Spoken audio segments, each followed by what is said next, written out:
Uni Soviet adalah sebuah gabungan atau federasi negara-negara yang memiliki paham sosialis komunis dan berdiri dari tahun 1922 sampai 1992.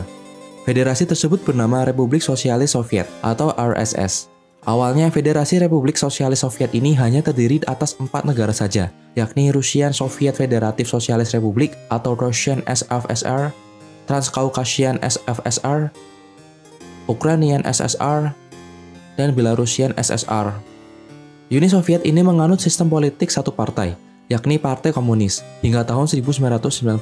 Meskipun sebenarnya Uni Soviet adalah suatu kesatuan politik dari beberapa negara Republik Soviet, tetapi ternyata sistem pemerintahannya sangat terpusat dan menerapkan sistem ekonomi terencana. Pada masa kepemimpinan Vladimir Lenin, pemerintah berusaha mematahkan sistem patriarki keluarga, yakni dengan memberikan kebebasan hak politik kepada para wanita. Bahkan Vladimir Lenin juga menjalankan adanya New Economic Policy, atau NIP, di mana para petani dibebaskan dari segala pungutan dan memperbolehkan mereka untuk menjual kelebihan produknya di pasar terbuka.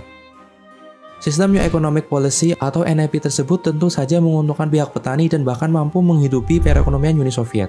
Namun setelah Vladimir Lenin meninggal dunia, kepemimpinan Uni Soviet kemudian digantikan oleh Joseph Stalin. Berbeda dengan kepemimpinan sebelumnya, Joseph Stalin justru membuat rencana 5 tahun, yakni berupa penghapusan sistem NIP, adanya industrialisasi besar-besaran, kolektivisasi pertanian, hingga mengontrol seluruh aktivitas ekonomi. Pada masa kepemimpinan Joseph Stalin, ini justru kekejaman pemerintah komunis paling dirasakan. Bahkan dirinya tak sungkan untuk menindas hingga melenyapkan para saingan politiknya. Joseph Stalin mengadopsi langkah Adolf Hitler, yakni dengan mendirikan camp khusus bagi para pembangkangnya yang diberi nama Gulag. Camp tersebut didirikan untuk mencegah adanya upaya berbahaya yang mengancam kedudukan Joseph Stalin. Bahkan Joseph Stalin melakukan pembersihan dengan menerapkan deportasi besar-besaran bagi para etnis minoritas yang menempati kawasan Asia Tengah dan Siberia. Sekitar tahun 1936 hingga 1952, upaya pembersihan tersebut berhasil mendeportasi sekitar 3 juta manusia.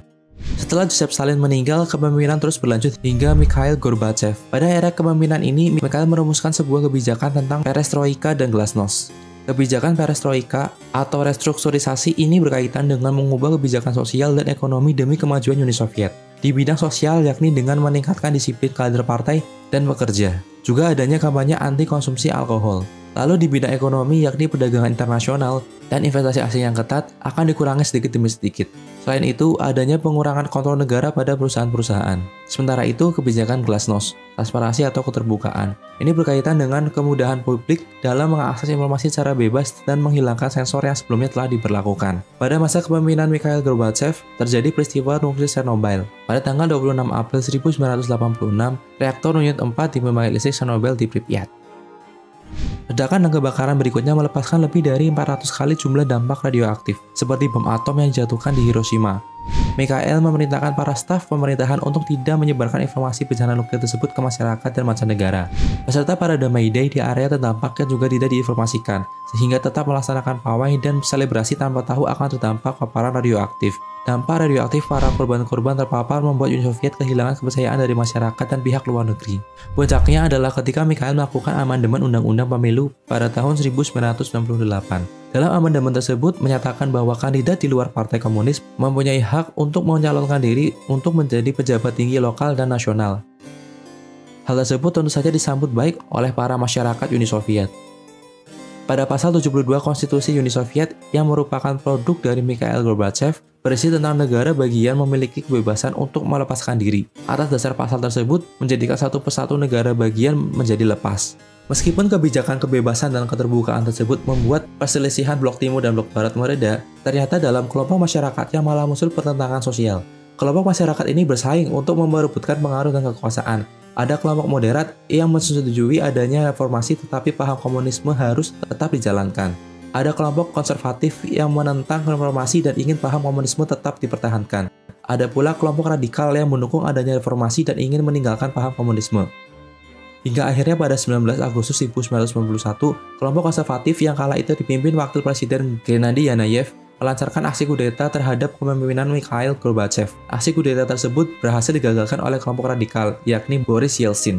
Meskipun Mikhail Gorbachev selamat dari aksi kudeta, tetapi dirinya harus menghadapi kesulitan ekonomi yang terjadi di Uni Soviet.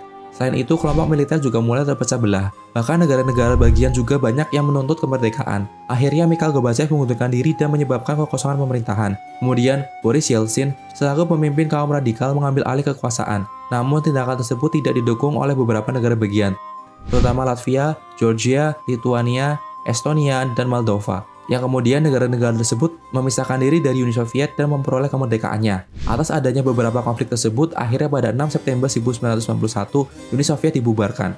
Uni Soviet yang runtuh tersebut kemudian terbagi menjadi beberapa negara yang berdaulat dan menjadikan Federasi Rusia sebagai pewaris kebesaran dari Uni Soviet. Negara-negara yang sebelumnya berada di bawah Uni Soviet, kecuali negara Balkan, kemudian membentuk organisasi Commonwealth of Independent States, CIS, di bawah pimpinan Rusia.